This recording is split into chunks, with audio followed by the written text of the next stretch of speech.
সবাই দর্শকরা দেখ আমরা কেউ ঈদ করছি করতে পারবে কাম করে সারা জীবন এর ঈদ করা বাকি তো না হারা করে হারা। আসসালামু আলাইকুম। বর্তমান কিছু যারও সন্তান বাড়িয়েছে প্রবাসীদের গালি দেয়, এগুলো ঠিক করে না। প্রবাসীরা বিদেশে থাকে, অনেক পরিশ্রম করে, ঈদ আসলে মনে পড়ে দেশের কথা, সবসময় মনে পড়ে। প্রবাসে জীবনটা খুব কষ্টের, প্রবাসে আসলে বোঝা যায়। বাংলাদেশতে বোঝা যায় না যে প্রবাস জীবনটা কত সুখের না শান্তির।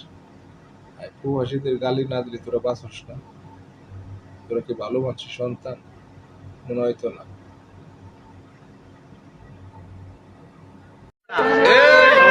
দেখ দেখ বিদেশি সবাই দর্শকরা দেখ আমরা কেউ ঈদ করছি করতে পারবে